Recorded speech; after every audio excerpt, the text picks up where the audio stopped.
Bismillahirrahmanirrahim. Assalamualaikum warahmatullahi wabarakatuh. Senang sekali sahabat edukasi bisa berjumpa kembali dengan kami, tim promosi kesehatan rumah sakit dalam acara Tanya Kesehatan, Syarat Informasi dan Solusi untuk Kesehatan Anda. Sahabat edukasi, seseorang yang diberkahi dengan usia yang panjang tentu mengalami proses penuaan yang biasa disebut dengan lansia. Proses penuaan tersebut pada lansia akan berpengaruh pada bentuk tubuh, fungsi tubuh, serta sistem saraf tubuh. Namun, menua bukan berarti sama dengan sakit. Untuk itu simak terus informasi yang akan disampaikan oleh Dr. Farida, spesialis neurologi konsultan. Mari langsung kita sapa narasumber kita. Assalamualaikum, Dok. Waalaikumsalam warahmatullahi wabarakatuh. Ini kehadiran yang kedua kali ya, Dok, setelah yang kemarin itu tentang stroke ya, Dok. Baik, Dokter. Kalau kita berbicara tentang lansia, Dok. Sebenarnya lansia ini kan berada di usia-usia indah kan, Dok, kan. Ternyata ada perubahan sistem saraf yang terjadi karena efek penuaannya, Dok ya. Bisa dijelaskan, Dok, apa saja efek penuaan dalam perubahan sistem saraf? Makasih Bu Eka. Pertama sekali kita harus juga mengetahui bahwa sebenarnya menua itu adalah proses fisiologis ya. Kalau dalam Islam sunatullah. Jadi yang satu proses fisiologis yang harus kita jalani. Artinya kita nggak bisa menolak tua ya, semua harus jalani. Nah, namun terjadi beberapa perubahan di fungsi tubuhnya, termasuk dalam hal ini adalah saraf ya. Jadi dengan menurunnya dengan usia tua maka akan terjadi penurunan juga fungsi sel-sel saraf, berkurangnya juga fungsi sel-sel saraf yang berakibat pada beberapa sistem karena saraf itu ya menyangkut dalam hal ini adalah saraf pusat di otak dan juga saraf tepi di medula spinalis atau tulang belakang. Jadi efek ini banyak Bu Eka ya. Kalau di saraf pusat mungkin bisa kita lihat ada pengaruh misalnya lansia tersebut menjadi ada gangguan dari fungsi gerakannya ya, kecepatan gerakannya sudah mulai menurun, kekuatan otot-otot motoriknya juga sudah mulai menurun, itu kan. Kemudian juga fungsi dari otak kecilnya, keseimbangan juga sudah terganggu, gerakan-gerakan yang terkoordinir juga sudah kurang. Terjadi masalah dalam berjalan ya, karena gangguan keseimbangan, juga ada perubahan gaya berjalan, postur juga sudah berubah ya, postur dari usia tua lansia. Nah, selain itu juga mungkin dari saraf yang lain, pendengaran juga sudah mulai terganggu ya. Itu udah memang mengalami degenerasi juga. Kemudian juga saraf-saraf penciuman, perasa juga sudah mulai mengalami penurunan ya. Dan bahkan juga fungsi sensoriknya, jadi sensorik rangsang di kulitnya juga sudah mulai berkurang, bahkan kadang-kadang ada yang merasa agak seperti tebal ataupun kebas seperti itu. Nah, itu yang bisa terjadi. Selain itu juga ada proses lain yang menyangkut penuaan. Dalam hal ini adalah gangguan kognitif dan memori ya. Sudah mulai lupa, sudah mulai susah ya, untuk berkomunikasi kadang-kadang. Nah, jadi ini hal yang memang biasa terjadi, namun kita tidak boleh maklum ya untuk keadaan ini. Nah, kemudian juga ada gangguan satu lagi karena pengaruh usia tua ini, kadang-kadang ada pengaruh perilaku atau kepribadian ya. Jadi ada gangguan mood. Kadang jadi egois, pemarah, kaku, menarik diri dari lingkungan, dan juga kadang-kadang juga ada mood yang nggak stabil seperti emosi, bahkan bisa jadi depresi karena merasa tidak ada kemampuan lagi, merasa sudah mungkin dia sudah tidak bisa melakukan aktivitas yang seperti dulu, seperti itu. Iya, ini yang menyangkut saraf ya. Walaupun nanti ada juga yang lain yang terkait saraf, misalnya fungsi tulang dan sendinya juga sudah mulai menurun ya. Sudah mulai sering mengeluhkan nyeri sendi, nyeri tulang-tulang dan juga karena proses yang terjadi pada tulang lansia tersebut. Baik dokter, tadi dokter sudah menjelaskan tentang apa saja efek dari penuaan dalam perubahan sistem saraf. Sebenarnya batas usia lansia itu berapa sebenarnya, dok? Jadi batasan usia lansia ini sebenarnya ada beberapa sumber ya. Ada yang secara fisiologis dikatakan bahwa usia di atas 60 tahun sudah memasuki masa lanjut usia. Dan juga ada aturan dari Kemenkes juga mengatakan seperti itu. Lebih dari 60 tahun katakan sudah usia lanjut. Sedangkan seperti kita ini, Bu Dewi mungkin, saya juga dari 45 tahun sampai ke 59 itu udah prelansia. Berarti prelansia. Nah, kita ambil patokan yang tadi itu dari Kemenkes juga mengatakan bahwa usia lansia itu di atas 60 tahun. Walaupun saat ini mungkin dari WHO ya dunia ya membagi kategorinya yang mungkin berbeda ya.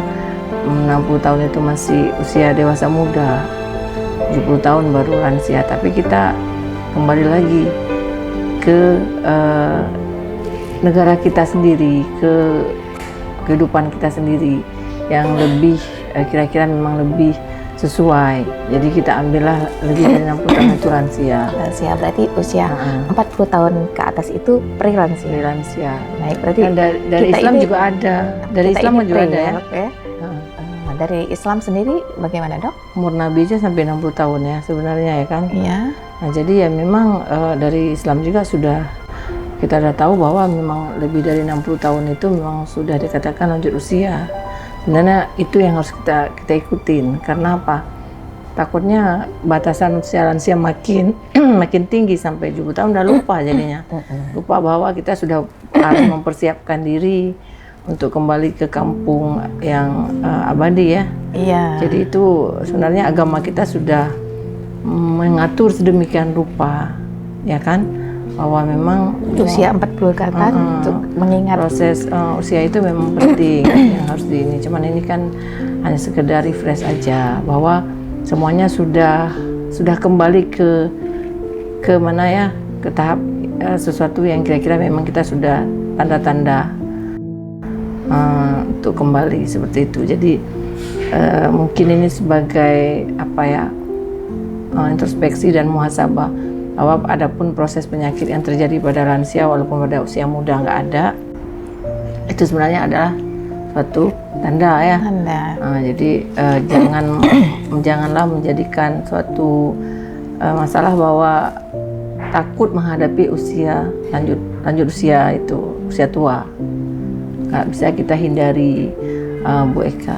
Iya, tapi tua dan sehat itu harus ya, dok ya?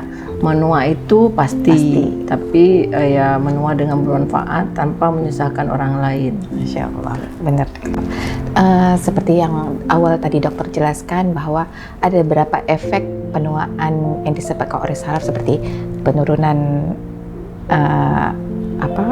badan, ukuran badan, habis itu postur dan juga gerakannya. Iya, pikun, sampai dengan perubahan perilaku ya, dok ya. Sebenarnya kalau di Rumah Sakit Dr. Zainal Abidin sendiri, apakah ada layanan tentang pemeriksaan dan pengobatan gangguan sistem saraf khusus lansia, dok? Di Rumah Sakit Umum Zainal Abidin ada poli namanya geriatri ya. Iya. Itu memang khusus untuk poli lanjut usia. Bahkan dari pencatatan saat pasien berobat itu sudah dipisahkan, memang sangat dihormati lansia ya. Jadi untuk memudahkan. Nah, di poli geriatri itu ada beberapa multidisiplin walaupun komandannya tetap penyakit dalam hal ini. Situ tercakup selain penyakit dalam juga bagian yang lain, seperti salah satunya adalah neurologi, ya.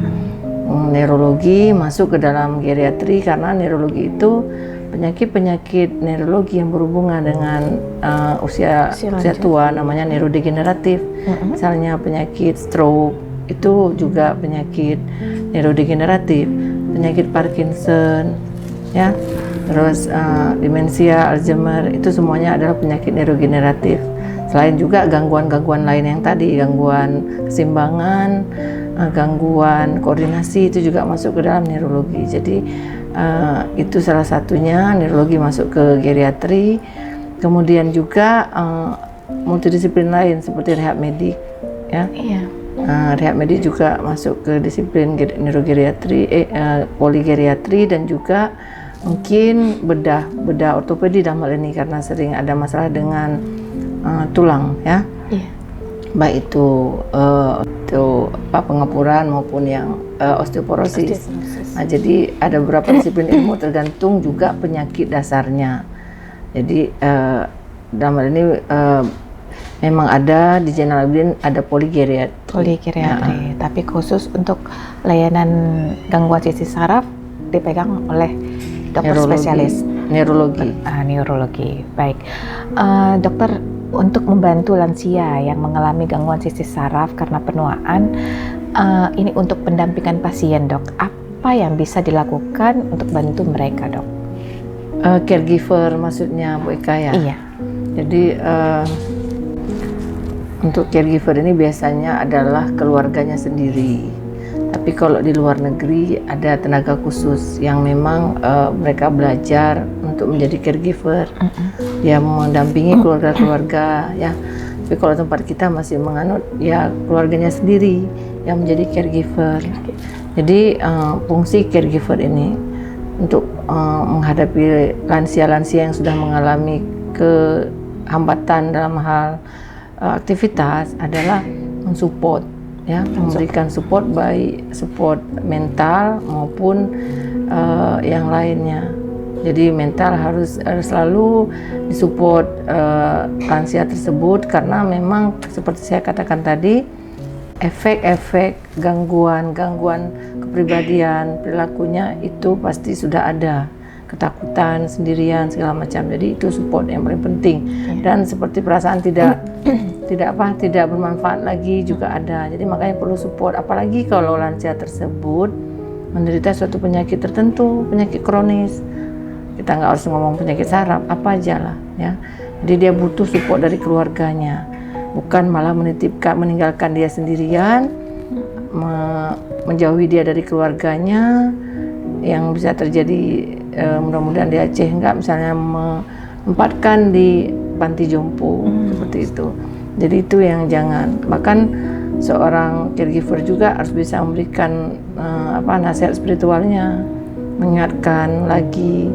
Mungkin tentu saja dia berkoordinasi dengan mungkin rohaniawan, ya, untuk mengingatkan agar lebih memperkuat keimanannya. Seperti itu yang paling penting. Selain itu juga pengetahuan lain yang perlu diketahui caregiver itu terkait dengan perawatan lansia itu juga itu harus dia pelajari, sesuai dengan penyakitnya. Misalnya pasien stroke contohnya, jadi caregiver harus tahu juga aktivitas motorik dia yang terganggu itu harus dia belajar untuk melakukan latihan di rumah, perawatan bagaimana dia si lansia melakukan aktivitas rutin agar jangan ketergantungan seperti itu. Jadi caregiver harus belajar penuh tentang perawatan lansia, baik yang lansia yang tidak mengalami penyakit tertentu maupun yang lansia yang sudah mengalami disabilitas seperti itu. Baik, dokter. Untuk kita ngambil satu kasus, dokter, misalnya tentang lansia yang mengalami perubahan perilaku, sering marah, terkadang pipis sembarangan, sudah mulai seperti itu. Apakah ada kemungkinan untuk mereka menjadi pulih kembali, dok? Jadi makin tua usia itu kan tadi memang satu lagi adalah kemampuan mengontrol termasuk dalam hal ini buang air kecil ya, sering terjadi. Apalagi kalau memang beliau itu memang ada penyakit sebelumnya seperti stroke, post stroke. Jadi mungkin ada kendala dalam hal ini. Namun di luar itu pun kadang-kadang ada lansia yang seperti itu. Nah, untuk soal pulih mungkin agak susah. Cuman perannya kita adalah mengkoordinasikan, menjaga waktu-waktu tertentu pada saat dia ingin buang air kecil, mengingatkannya minimal ya ada sedikit perubahan seperti itu. Nah, jadi memang kadang-kadang ada yang memang pergi dari rumah itu memang lansia yang sudah memang mengalami demensia atau pikun, itu memang agak susah. Agak susah Ya kan, agak susah untuk dinikah. Tidak ada terapi yang dapat diterapkan oleh keluarga untuk mengembalikan memorinya. Nanti kita bicara yang masalah tata laksananya berarti ya. Kalau antisipasi dari gangguan-gangguan neurologi pada lansia ini banyak. Ya kan, yang pertama kalau memang dia ada penyakit penyerta seperti penyakit stroke, Parkinson, demensia dan lain-lain, juga hipertensi, diabetes, itu harus dikontrol dulu obat-obatnya, semuanya harus konsultasi ke dokternya. Menjaga pola hidup yang baik ya, dalam hal ini banyak sekali aktivitas yang harus disesuaikan yang baik, misalnya pola tidur itu kan harus dijaga. Lansia harus cukup istirahat dan tidur, karena kalau memang itu tidak terpenuhi maka akibatnya akan menambah membuat jadi tambah masalah lagi. Nah, itu yang kedua. Terkait dengan memori tadi, mungkin angka awal yang paling penting adalah selalu berusaha untuk diajarkan membaca, ya, membaca apa saja yang kira-kira dia bisa terus otaknya itu bisa dipakai terus. Menonton televisi, kalau dia suka misalnya mengisi teka-teki silang, silakan aja untuk mengasah ya. Terus bermain-main catur misalnya yang dia harus berpikir, karena otak kita itu menganut prinsip use it or lose, jadi pakai, kalau enggak hilang. Jadi itulah cara satu, membaca, terus membaca.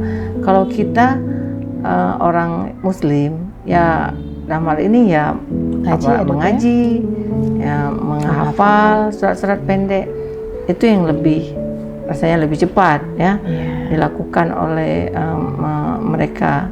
Nah, yang lain lagi mungkin ya itu tadi, dia butuh support dari keluarga, butuh rekreasi, berkumpul dengan sesama usianya, agar dia bisa melihat, bisa bahagia seperti itu. Saling berbagi ya, saling berbagi, silaturahmi keluarga. Jadi bukan malah di isolasi, bukan di rumah aja, enggak. Jadi dia butuh untuk bersosialisasi. Jadi nggak harus lansia nggak keluar rumah, dikurung atau gimana, tuh enggak. Nah, satu lagi, dia harus bahagia, yang penting bahagia dalam arti apapun yang dia lakukan yang membuat dia bahagia, silakan aja. Misalnya dia hobi berkebun, memelihara ternak ataupun apa yang peliharaannya, dan juga berbuat sesuatu yang membuat dia enjoy, bahagia, itu silakan. Itu harus dilakukan seperti itu. Berarti harus be happy ya, Dok. Iya, dia hobinya masak, dulunya ternyata ingin masak lagi, ya silakan. Dipersilakan untuk memasak, jangan dilarang-larang. Difasilitasi ya, Dok. Difasilitasi, malah nggak boleh ke dapur. Jadi dia merasa jadinya terkekang kayak gitu. Iya. Nah, ini dia yang harus dipikirkan sebenarnya. Iya, benar sekali, Dok. Iya. Baik, dokter, untuk penjelasan tadi sangat luar biasa, Dok. Mungkin banyak di kalangan sahabat edukasi mungkin karena sudah tua, masuk kamar, kerjanya makan tidur aja ya, Dok ya, nggak dikasih kerja atau nggak dibawa rekreasi, anak-anak sibuk semuanya. Mungkin ini bisa menjadi acuan untuk sahabat edukasi dapat melakukan efektivitas untuk orang tuanya di rumah supaya mereka bergerak, bersosialisasi ya dok ya. Ya, baik dokter, untuk tata laksana yang seperti dokter jelaskan tadi terhadap pengobatan gangguan sistem saraf apa saja dok? Untuk pengobatan gangguan sistem saraf yang terjadi pada lansia secara umum ya, itu bisa yang suportif, bisa juga dengan medikamentosa atau obat. Yang suportif itu ya tadi, pertama pola hidupnya kan kita sesuaikan, gizinya juga harus kita perhatikan, ya kan. Gizi biasanya rata-rata kadang-kadang lansia itu malnutrisi, jadi gizinya harus seimbang. Kita harus anjurkan nutrisi yang cocok, yang banyak mengandung omega 3 seperti ikan salmon, ataupun bahkan juga sayur-sayuran yang mengandung antioksidan. Itu harus tetap terpenuhi, 4 sehat 5 sempurnanya untuk nutrisinya. Dan juga jangan sampai dehidrasi. Nah, ini harus diperhatikan karena usia tua tuh kadang-kadang malas untuk minum ya. Kebutuhan minum dia per hari itu sama seperti manusia normal. Jadi jangan sampai tidak kurang minum alasan karena malas ke kamar mandi. Bolak-balik harus kamar mandi, itu selalu yang dikeluhkan oleh lansia pada saat di praktek klinis. Kenapa kurang minum? Karena malas untuk buang air kecil bolak-balik. Begitu dia merasa tidak nyaman, harus terlalu buang air kecil. Jadi jadinya minumnya dikurangi. Padahal itu nggak bagus. Berdampak ya dok. Berdampak gitu. Nah, lain lagi selain tadi nutrisi sehat seimbang ya, ada susu juga, ada semuanya. Nah, aktivitas rutin pagi. Setiap hari ada aktivitas olahraga di luar rumah, nggak usah lama-lama ya, WK, mungkin nggak usah sampai 1 jam, berjalan aja, olahraga ringan, lakukan. Kalau dia dulu olahraga jalan aja boleh, apa yang sering dia lakukan, yang penting jangan yang berat-berat, gitu kan. Mungkin kalau usia lansia juga kecepatan kakinya segala macam tuh harus dibantu. Harus ada orang yang untuk mendampingi agar jangan terjatuh, karena kalau terjatuh udah masalah lagi gitu kan. Makanya dia ringan, jalan aja pagi seperti biasa, aktivitas rutin. Jangan tidak bergerak sama sekali.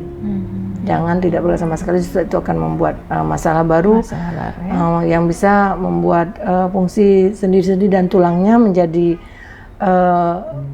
terjadi gangguan seperti itu. Itu satu.